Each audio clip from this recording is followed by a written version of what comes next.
মুখ্যমন্ত্রী শুভেন্দু অধিকারী তিনি বললেন এই বাংলায় আমি বলে কিছু নেই, আমরাই, এবং যা যা গ্যারান্টি দেওয়া হয়েছিল সব কটা ধরে ধরে ফুলফিল করা হবে।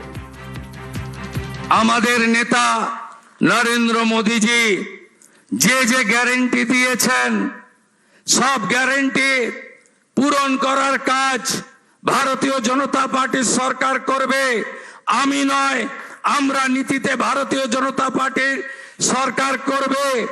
কথা কম কাজ বেশি ভারতীয় জনতা পার্টি করবে। চার্জশিট প্রকাশের দিন মাননীয় নেতা অমিত শাহজি দুটো প্রতিশ্রুতি বাংলার লোককে দিয়েছেন।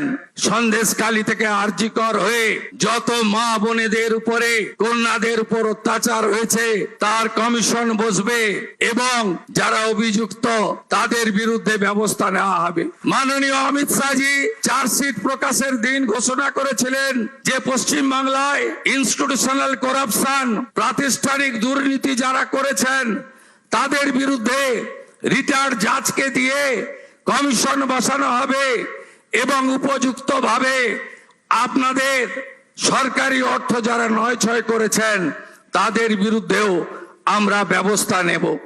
মাননীয় অমিত শাহজি যে সংকল্পপত্র প্রকাশ করেছেন যা পরবর্তীকালে আমাদের যশস্বী প্রধানমন্ত্রী এই নির্বাচনের প্রধান প্রচারক, আমি আপনাদের কাছে কথা দিতে পারি আগামী মন্ত্রিমণ্ডল, আগামী বিধায়ক দল, সর্বোপরি ভারতীয় জনতা পার্টির সংগঠন, বিচারধারার সঙ্গে যুক্ত লোকজন এবং অসংখ্য পশ্চিম বাংলার সাংস্কৃতিক চেতনার রাষ্ট্রবাদী নাগরিককে নিয়ে আমরা সংকল্পপত্র প্রত্যেকটা সময়বদ্ধ সময়ের মধ্যে পূরণ করব।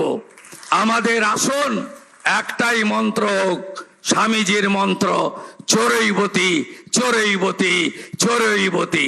আমাদের মন্ত্র একটাই হোক, নরেন্দ্র মোদীজির মন্ত্র, সবকা সাথ, সবকা বিকাশ, সবকা বিশ্বাস, সবকা প্রয়াস, এটাই হোক আগামী দিনে আমাদের মন্ত্র। আসুন পশ্চিম বাংলাকে মোদীজির আদর্শে তার নেতৃত্বে নবনির্মাণ করি।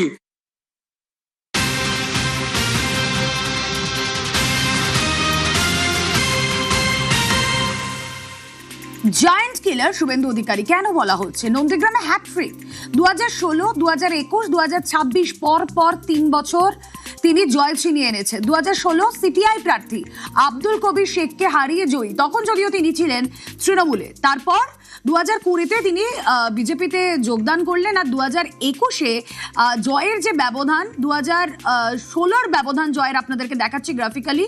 2021-এ প্রেস্টিজ ফাইট ছিল, নন্দীগ্রামে আসেন মমতা বন্দ্যোপাধ্যায় লড়াই করতে, আর সেখানে নন্দীগ্রামের মাটিতে মমতা বন্দ্যোপাধ্যায়কে হারিয়ে দেন শুভেন্দু অধিকারী।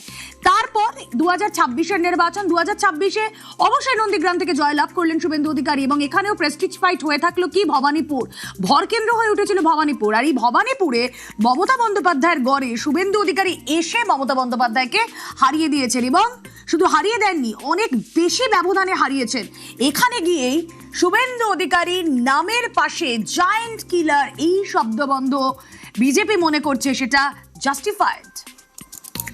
সরাসরি চলে যাব, অর্ণব হাজরা রয়েছেন সঙ্গে। অর্ণব, দেখো শুভেন্দু অধিকারীর জয়ের কৃতিত্ব বারবার আমরা যে কথা বলছিলাম, একটা কৌতূহল ছিল নাম নিয়ে শুভেন্দু অধিকারী হবে কি হবেন না, কিন্তু হ্যাঁ অনেক সবাই জানতো যে শুভেন্দু অধিকারী মুখ্যমন্ত্রী হবেন। এবং এই শুভেন্দু অধিকারী, যদি আমরা 2021-এর কথা বলি, মমতা বন্দ্যোপাধ্যায় গিয়ে হেরেছেন নন্দীগ্রামে, কিন্তু শুভেন্দু অধিকারী ভবানীপুরে এসে মমতাকে হারালেন। অত্যন্ত সিগনিফিকেন্ট হয়ে উঠলো কি তার এই জয়ের রাস্তায় ভবানীপুর?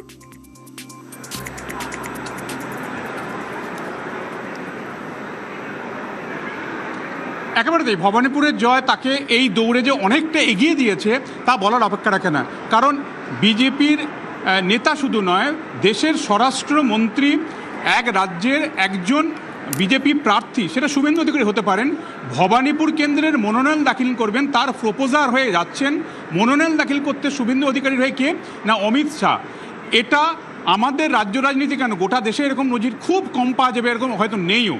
আমাদের রাজ্যে তো নেই যে কোনো দেশের স্বরাষ্ট্রমন্ত্রী এসছেন কোনো একজন প্রার্থীর মনোনয়নে তার সঙ্গে থাকতে, তার হয়ে প্রপোজার হতে, প্রস্তাবক হতে। এই জায়গাটাতেই বিজেপির একটা সূক্ষ্ম এবং খুব কড়া পলিটিক্স ছিল, যে যদি আমি আসল তৃণমূল কংগ্রেসের যিনি মেইন ক্রাউড পুলার মমতা বন্দ্যোপাধ্যায়কে যদি আমি ভবানীপুরে আটকাতে পারি, তাকে যদি সেখানে হারাতে পারি, তাহলে সেই বার্তাটা সেই কুচবিহার হোক বা কাকদ্বীপ হোক বা বাঁকুড়া হোক, এর একটা অন্য ইম্প্যাক্ট হবে। এবং সেই লড়াইটা কিন্তু একেবারে 7 জন বিজেপির রাজস্থানের 7 জন নেতা বড় পদে তারা রয়েছেন, তারা যেভাবে ক্যালকুলেট করেছেন ভবানীপুরের এই পুরো ভোট মেশিনারিটা এবং রাউন্ড বাই রাউন্ড কি হতে পারে সেটা যেভাবে অ্যাসেস করা হয়েছে, সেই অ্যাসেসমেন্টটা একেবারে যা পরিকল্পনা আর তার ফল ইভিএম খোলার পর একেবারে হুবহু মিলে গেছে। সেই জায়গাটা কিন্তু শুভেন্দু অধিকারীকে অনেকটা এগিয়ে দিয়েছে, অন্তত মুখ্যমন্ত্রীর দৌড়ে।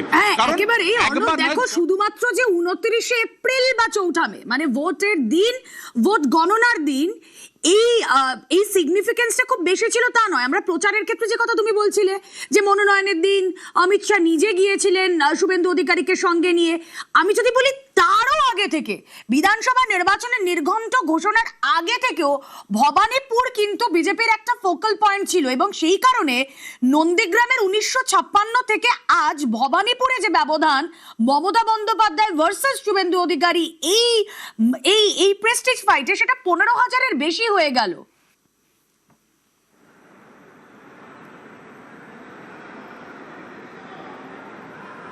একেবারে তাই। এবং শুভেন্দু অধিকারী কার্যত এবার নন্দীগ্রামের থেকেও বেশি সময় দিয়েছেন ভবানীপুরে, এবং তিনি বাড়ি বাড়ি প্রচার করেছেন।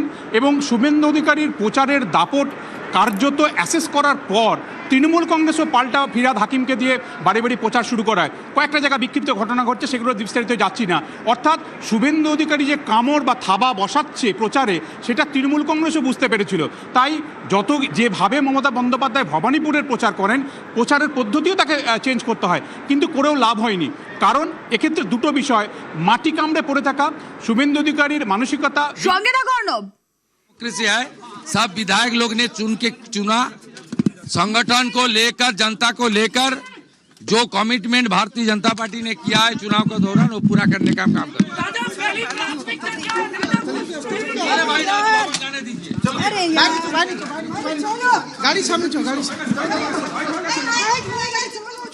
শুভেন্দু অধিকারী অবশ্যই লোকভবনে যাবেন। এই ঘোষণার পর তিনি লোকভবনে যাবেন এবং আগামীকাল শপথ গ্রহণ অনুষ্ঠান।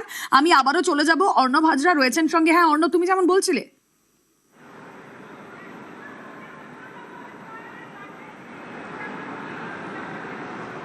দেখো, এই ভবানীপুরের লড়াইটা যেভাবে অ্যাসেস করেছেন, এবং খুব দুঃখজনক হলেও এই পুরো ভবানীপুরের যে অপারেশন হয়েছে শুভেন্দু অধিকারীর কৌশলগত, স্ট্র্যাটেজিগত, সেখানে কিন্তু এই চন্দ্রর একটা বড় ভূমিকা ছিল, আমরা জানি।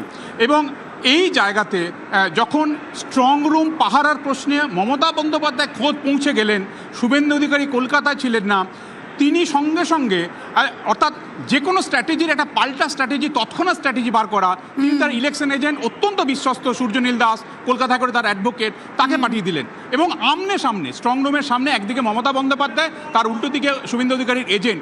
এই যে না ছাড়া মানসিকতা, লড়াই দেওয়া, ঠিক এই জায়গায় অর্ণব জিত তো এসে গিয়েছিল, স্পষ্ট হয়ে গিয়েছিল 4 মে সকাল থেকে।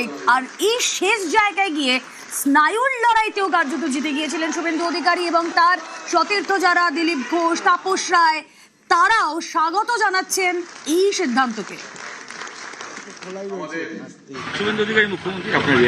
আমি মুখ্যমন্ত্রীর নাম প্রস্তাব করেছি, আমার এটাই অ্যাকশন, নো রিঅ্যাকশন। খুব আনন্দের খবর, খুব আনন্দের। একসঙ্গে কি লড়াইটা দিয়েছে ছেলেটা গত 5টা বছর, ভাবা যায়, ঝুঁকি নিয়ে, জীবন দিয়ে।